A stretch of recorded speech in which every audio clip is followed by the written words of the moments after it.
لیکن ابلیس ہمارا اندیکھا دشمن ہے، وہ دشمن جو پردے کے پیچھے ہے، جو ہمیں نظر نہیں آتا۔ اس دنیا میں ہمارا سب سے بڑا دشمن کون ہے؟ یا چلیں اگر میں اس طرح سے پوچھ لوں کہ خداوند یسوع مسیح کی سب سے بڑھ کر مخالفت کس نے کی تھی؟ جواب بالکل درست ہے، مذہبی لوگ، مذہبی رہنما، ریلیجیس اسٹیبلشمنٹ ایمانداروں کی سب سے بڑی دشمن ہوتی ہے۔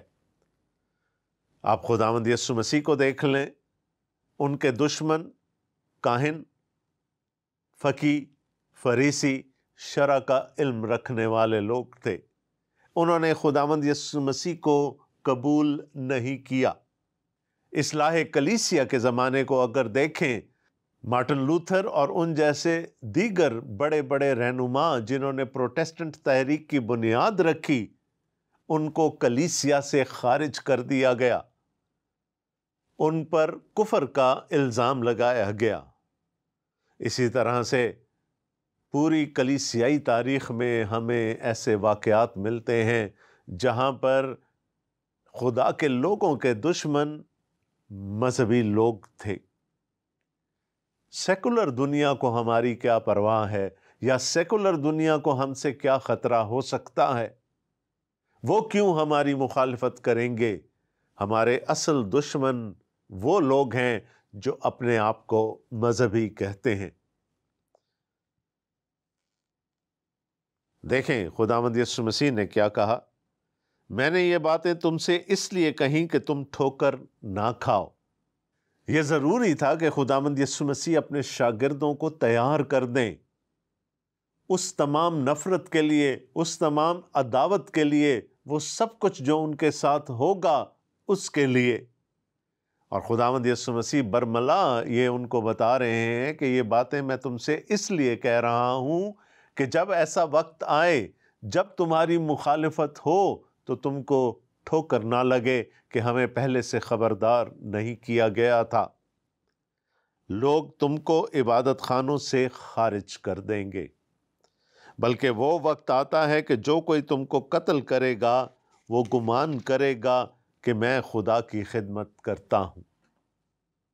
خدا کے نام پر لوگ تمہیں مار ڈالیں گے، خدا کے نام پر تمہیں عبادت خانوں سے نکال دیا جائے گا۔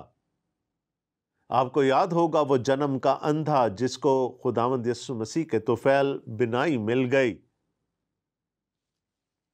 جب اس نے ان کی بولی بولنے سے انکار کر دیا تو اس زمانے کے مذہبی رہنماؤں نے اس کو ہیکل بدر کر دیا، خدا کے لوگوں کی جماعت میں سے نکال باہر کیا۔ لوگ تمہیں عبادت خانوں سے خارج کر دیں گے۔ میں نے آپ کو پہلے بھی مثالیں دی کہ تاریخ کلیسیا میں ایسا ہی ہوتا آیا ہے، اور صرف خارج کر دینے کی بات نہیں ہوگی، تم قتل کیے جاؤ گے۔ یہ خداوند یسوع مسیح نے بتا دیا، ستائے جاؤ گے، ایذا رسانی ہوگی، سب کچھ ہوگا، حتیٰ کہ لوگ تم کو مار ڈالیں گے، اور جو مار ڈالیں گے وہ یہ سمجھیں گے کہ انہوں نے خدا کی خدمت کی ہے۔ ہمیں بہت زیادہ پیچھے جانے کی ضرورت نہیں، ہمارے اپنے زمانے کی تاریخ ہمیں یہ بتاتی ہے کہ دنیا بھر میں مختلف کلیسیاؤں میں بم پھوڑے گئے، لوگوں کو اندر گھس کر قتل کیا گیا، اور وہ جو قتل کرتے تھے، وہ جو مار ڈالتے تھے، وہ یہ سمجھ رہے تھے کہ وہ اپنے اپنے خدا کی خدمت کر رہے ہیں۔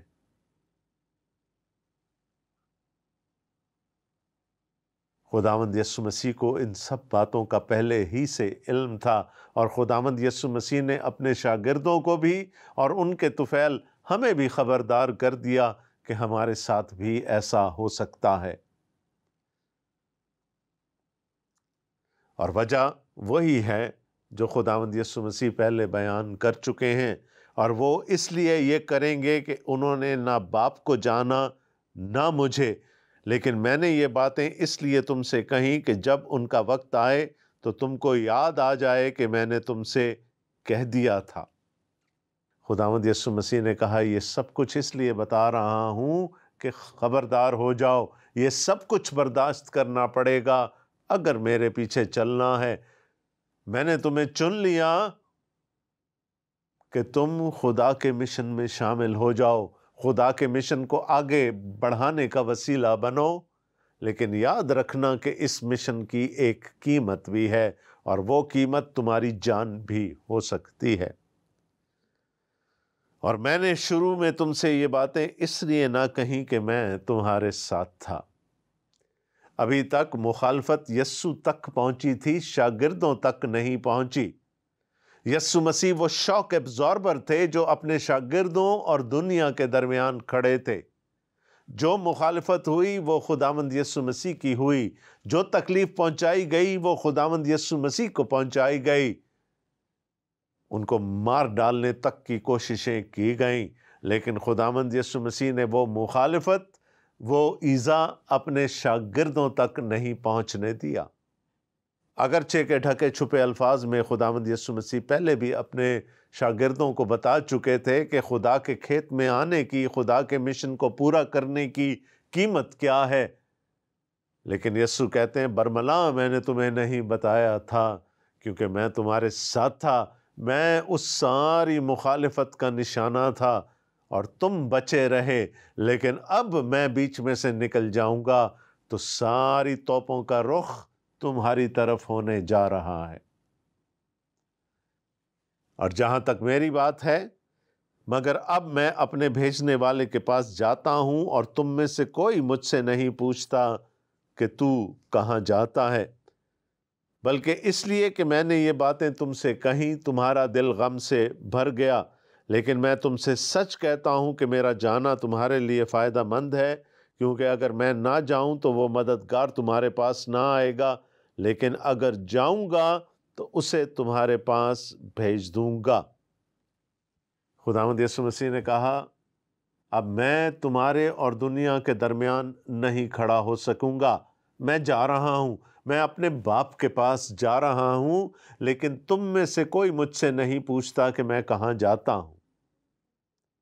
پوچھا تھا، توما نے 14ویں باب میں خداوند یسوع مسیح سے پوچھا تھا کہ ہم نہیں جانتے کہ تو کہاں جاتا ہے تو ہم راہ کیسے پہچانے، جس پر خداوند یسوع مسیح نے اس کو ڈانٹ دیا تھا کہ میں اتنے عرصے سے تمہارے ساتھ ہوں، کیا تو یہ نہیں جانتا کہ میں اور باپ ایک ہیں؟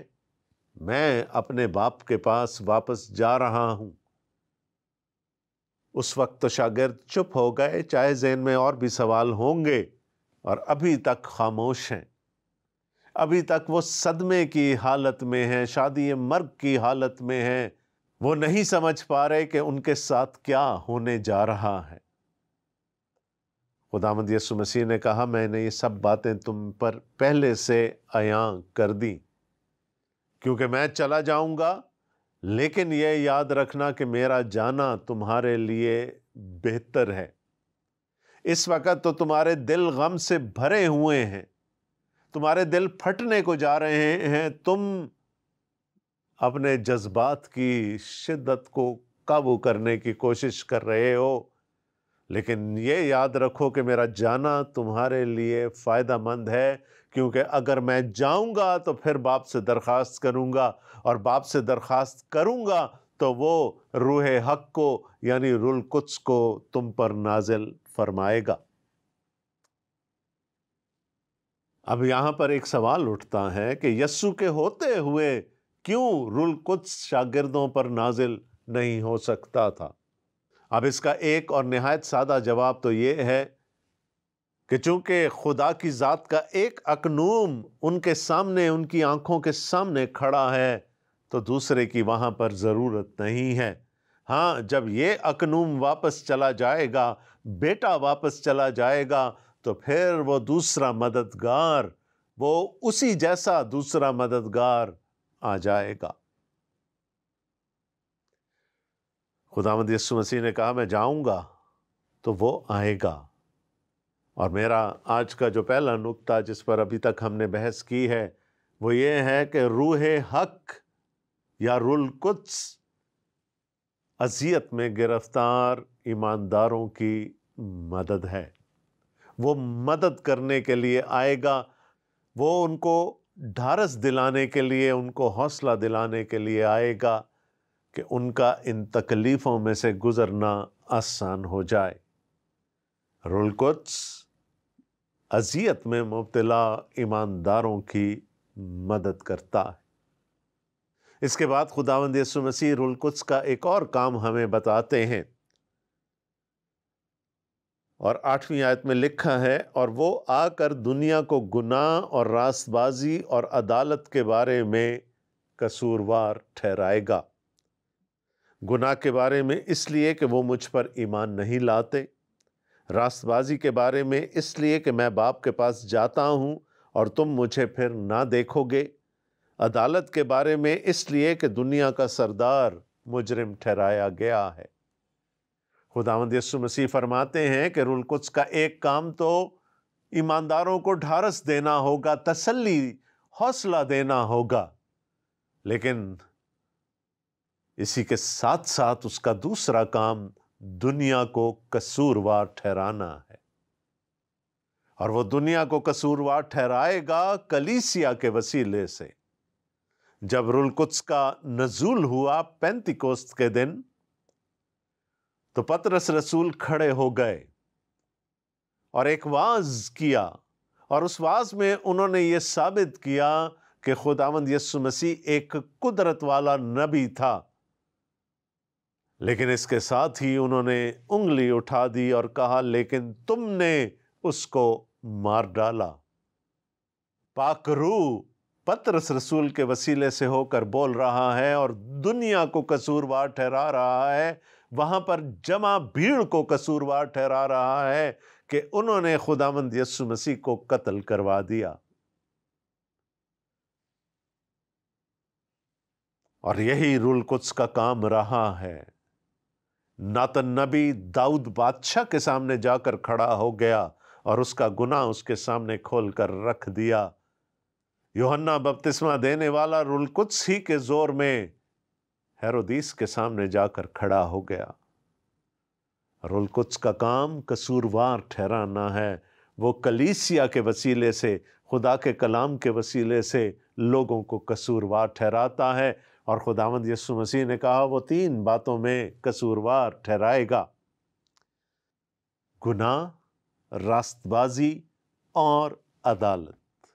یہ وہ 3 ایریاز ہیں جن میں روح القدس دنیا کو قصوروار ٹھہرائے گا۔ اور پھر خداوند یسوع مسیح نے تشریح بھی کر دی کہ وہ کیوں ان 3 باتوں میں قصوروار ٹھہرائے گا۔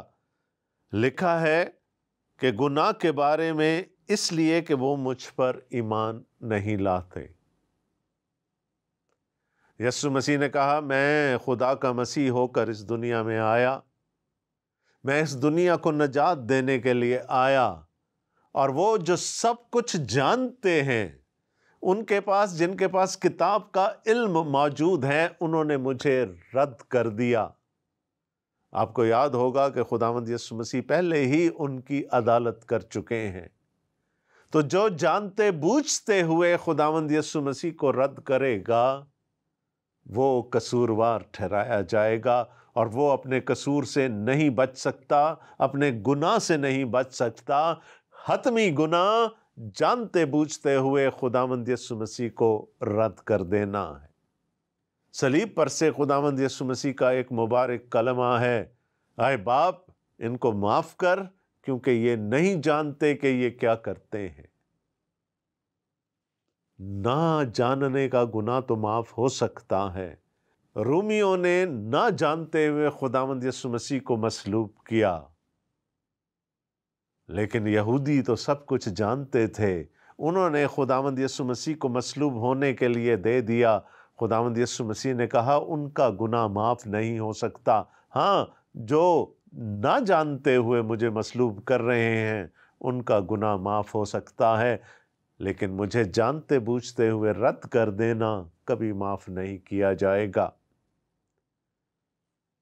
گناہ یسوع مسیح کو جانتے بوجھتے ہوئے رد کرنا ہے۔ دوسری بات جس میں روح القدس دنیا کو قصوروار ٹھہرائے گا وہ ہے راست بازی، اور خداوند یسوع مسیح نے کہا کہ راست بازی اس لیے کہ میں اپنے باپ کے پاس جا رہا ہوں۔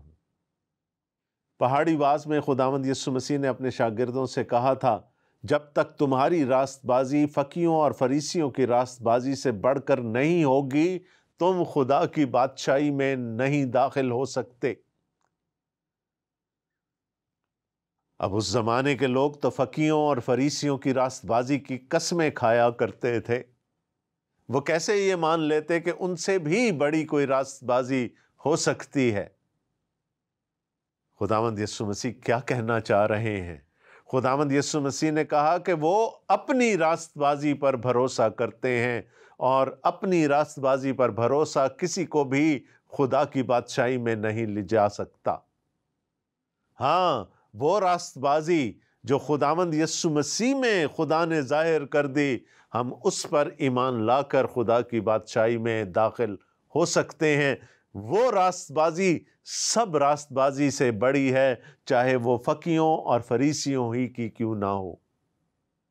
تو خداوند یسوع مسیح نے کہا، میں اپنے باپ کے پاس جا رہا ہوں، لیکن اپنے باپ کے پاس جانے سے پہلے مجھے صلیب پر مرنا ہوگا اور پھر مردوں میں سے جی اٹھنا ہوگا، تاکہ وہ راست بازی مکمل ہو جائے اور اس راست بازی پر ایمان لا کر لوگ خدا کی بادشاہی میں داخل ہو جائیں۔ لیکن جو اپنی راست بازی پر بھروسہ کرتا ہے، روح القدس اس کو قصوروار ٹھہرائے گا اور وہ کبھی خدا کی بادشاہی میں داخل نہیں ہو سکتا۔ تیسری بات جس میں کہ دنیا قصوروار ٹھہرائی جائے گی، وہ عدالت ہے۔ اور خداوند یسوع مسیح نے کہا عدالت کے بارے میں، اس لیے کہ دنیا کا سردار مجرم ٹھہرایا گیا ہے۔ یہاں پر ابلیس کی بات ہو رہی ہے۔ دنیا کا سردار ابلیس ہے۔ ابلیس پر پہلے ہی سے سزا کا حکم ہو چکا، اور یہ حکم پیدائش کی کتاب کے 3 باب میں ہو گیا تھا، جب اس کو یہ سزا دی گئی تھی کہ عورت کی نسل اس کے سر کو کچلے گی۔ اس پر سزا کا حکم پہلے ہو چکا ہے۔ تو خداوند یسوع مسیح یہ کہنا چاہ رہے ہیں کہ جب ابلیس اپنے آپ کو سزا سے نہیں بچا سکا اور اس کی عدالت ہو چکی، تو پھر تم جو ابلیس کے پیچھے چلنے والے ہو، کیسے اپنے آپ کو سزا سے بچاؤ گے؟ کیسے خدا کی بادشاہی میں داخل ہو سکو گے؟ روح القدس کا دوسرا کام قصوروار ٹھہرانا ہے۔ وہ دنیا کو قصوروار ٹھہرائے گا، گناہ کے بارے میں، راست بازی کے بارے میں اور عدالت کے بارے میں۔ 12ویں آیت میں لکھا ہے، مجھے تم سے اور بھی بہت سی باتیں کہنا ہے، مگر اب تم ان کی برداشت نہیں کر سکتے۔ خداوند یسوع مسیح کو اپنے شاگردوں کی حالت کا علم تھا۔ ان کو پتا تھا کہ اس وقت اگر انہوں نے ان سے کوئی اور بات کی تو ان کے کلیجے پھٹ جائیں گے۔ وہ اس قدر دکھ اور غم کی کیفیت میں تھے۔ خداوند یسوع مسیح کہتے ہیں، ابھی بہت ساری باتیں تم کو بتانا رہ گئی ہیں، اور بہت سی باتیں میں تمہیں بتانا چاہتا تھا، لیکن اگر ابھی کروں گا تو تم برداشت نہیں کر پاؤ گے۔ لیکن جب وہ یعنی روح حق آئے گا تو تم کو تمام سچائی کی راہ دکھائے گا، اس لیے کہ وہ اپنی طرف سے نہ کہے گا، لیکن جو کچھ سنے گا وہی کہے گا اور تمہیں آئندہ کی خبریں دے گا۔ خداوند یسوع مسیح خدا کا مکمل، کامل، حتمی مکاشفہ ہیں۔ خداوند یسوع مسیح نے فرمایا، جس نے مجھے دیکھا اس نے باپ کو دیکھا، کیونکہ میں اور باپ ایک ہیں۔ اسی انجیلی بیان کے پہلے باب میں ہم نے پڑھا تھا کہ اکلوتا بیٹا جو باپ کی گود میں ہے، اس نے باپ کو ظاہر کیا، اور میں نے آپ کو بتایا تھا کہ وہاں پر جو یونانی لفظ استعمال ہوا ہے وہ ایکساگاٹو ہے، اور ایکساگاٹو سے انگریزی کا لفظ ایکسجیسس نکلا ہے، یعنی تفسیر۔ وہاں کیا کہا جا رہا ہے کہ بیٹا باپ کی تفسیر ہے۔ اگر کسی کو باپ کو سمجھنا ہے تو اس کو بیٹے کو سمجھنا ہوگا۔ لیکن خداوند یسوع مسیح کہہ رہے ہیں کہ اب یہ مجھے بہت ساری باتیں تم سے اور بھی کرنا تھیں، لیکن تمہیں ابھی برداشت نہیں ہے۔ خداوند یسوع مسیح کے زمانے تک خدا کا کلام صرف پرانے عہد نامہ پر مشتمل تھا۔ نیا عہد نامہ ابھی لکھا جانا باقی ہے۔ ابھی بہت ساری باتیں ہیں جن کو تم پر عیاں ہونا ضروری ہے۔ لہٰذا ضرورت اس بات کی ہے کہ یہ مکاشفہ جاری رہے، اور یہ مکاشفہ کس کے وسیلے سے جاری رہے گا؟ یہ مکاشفہ روح القدس کے وسیلے سے جاری رہے گا۔ وہ بتائے گا تمہیں، وہ سکھائے گا، سچائی کی پوری راہ وہ آ کر تمہیں بتائے گا، اور جو کچھ مجھ سے حاصل کرے گا تم تک پہنچا دے گا۔ تو ضرورت ہے، ابھی ضرورت ہے کہ اور بہت ساری باتیں تمہیں سکھائی جائیں۔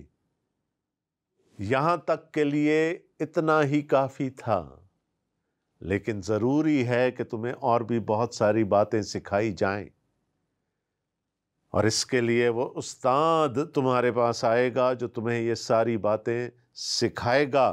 لیکن جب وہ یعنی روح حق آئے گا تو تم کو تمام سچائی کی راہ دکھائے گا۔